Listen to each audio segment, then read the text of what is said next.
Hubo algunas características particulares que hicieron que el iPod se destacara del resto. Una fue su excelente integración con el iTunes.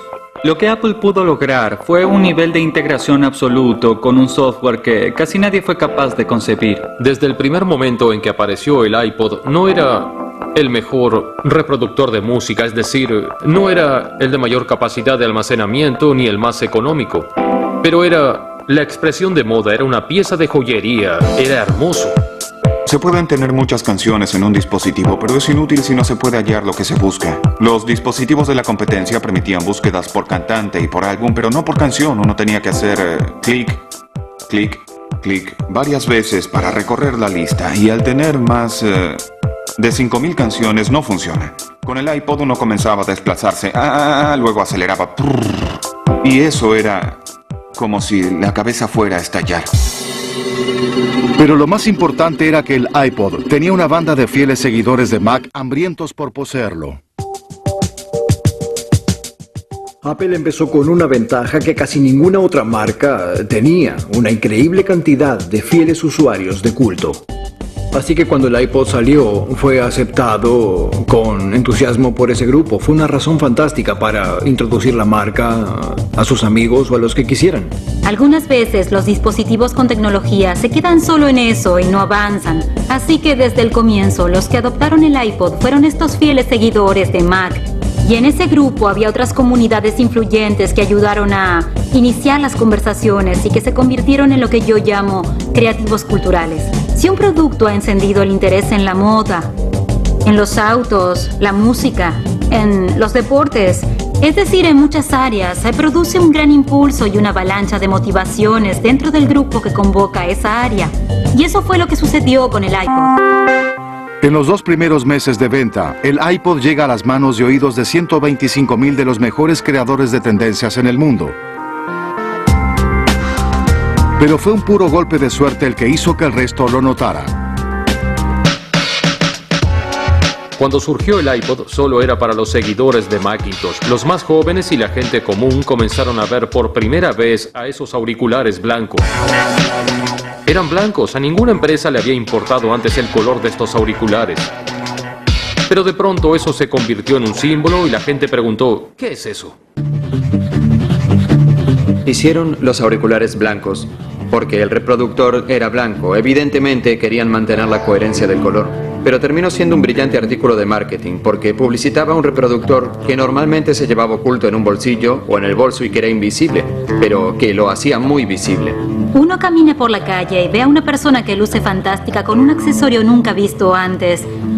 Y uno piensa, ¿qué es eso? ¿Y por qué ese sujeto está usando eso? Y luego se ve otra vez y de pronto uno se da cuenta de que cada una de las personas que usa un par de esos tiene un aspecto fantástico. Y uno comienza a quererlo, uno quiere ser parte del grupo. Utilizaron esto, se dieron cuenta de que la gente usaba los auriculares blancos y comenzaron a incluirlos en la publicidad. Y esos auriculares fueron los héroes. Este icono decía quién era uno y a dónde pertenecía al poseer uno de estos.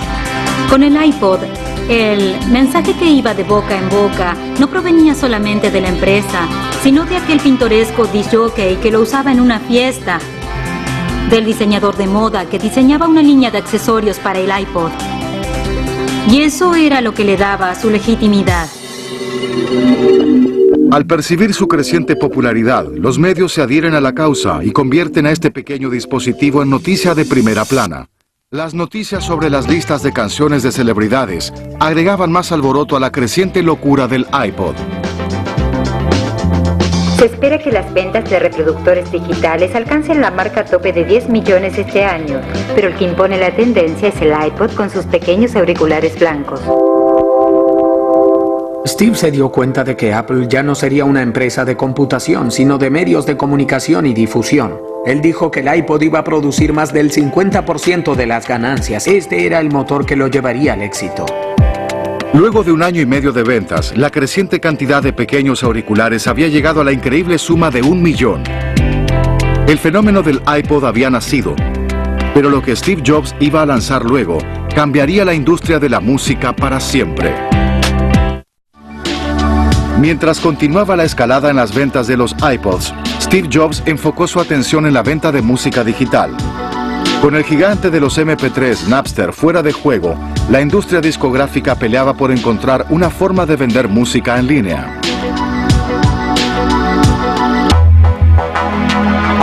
Luego de la desaparición de Napster, las discográficas estaban a la defensiva. El público quería música digital y ellos no ganaban puntos al decir no, no y no. Nunca se dieron a conocer estadísticas acerca de las pérdidas de Napster, pero en un periodo de alrededor de 3 años, la industria pasó de obtener ganancias de casi 15.500 millones anuales en ventas a 12.500 millones. Cuando se vive en un mundo donde se dice que nuestro negocio debe expandirse con las oportunidades del mundo digital, ese indicador no era el esperado. Y en un mundo donde la gente estaba acostumbrada a obtener toda la música digital gratuitamente, iba a ser difícil encontrar el modo de forzar a los consumidores a pagar. Nadie sabía realmente qué modelo de negocio de distribución funcionaría, la venta de descargas de archivos, de álbumes o las suscripciones. Los pocos negocios que habían comenzado con las suscripciones no estaban teniendo éxito. Mientras que los sellos independientes y otras compañías tecnológicas comenzaban conversaciones para lanzar sus propias iniciativas, Steve tenía un plan diferente. Una tienda de música en línea, donde millones de canciones de todos los sellos discográficos estuvieran disponibles para comprar. Los usuarios las comprarían y perfectamente las transferirían a sus iPods. Creo que Steve comprendía de una forma en que muy poca gente lo hacía, que uno quería poseer su propia música. Era nuestra música. Comprábamos un CD y era nuestro. La gran idea de la industria discográfica era que uno se suscribía a su música y mientras pagara, escucharía las canciones. Pero si dejaba de pagar, se perdía el derecho, es decir, que esencialmente uno alquilaba música. Steve les dijo desde el principio que la idea no funcionaría. En realidad, los sellos discográficos no estaban interesados en hacer ningún trato con Apple, y para entender por qué hay que tener en cuenta la relación que 2 décadas antes había surgido entre los sellos discográficos y MTV. Esta empresa comenzó desde abajo mostrando solo videos y terminó siendo, durante las 2 décadas siguientes, el conocido y poderoso agente en la industria musical. Así que cuando Apple llegó pensaron, ¿por qué vamos a crear otro centro neurálgico fuera de nuestro edificio? No queremos hacerlo. Pero la industria discográfica aprendió que Steve Jobs no era un hombre fácil para decirle no a algo.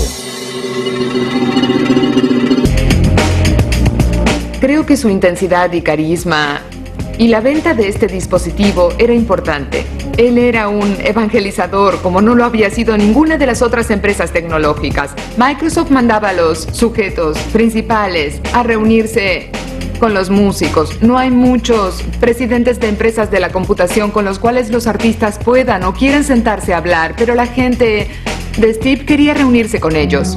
Los sellos discográficos estaban intrigados con el discurso de Steve, pero había un obstáculo.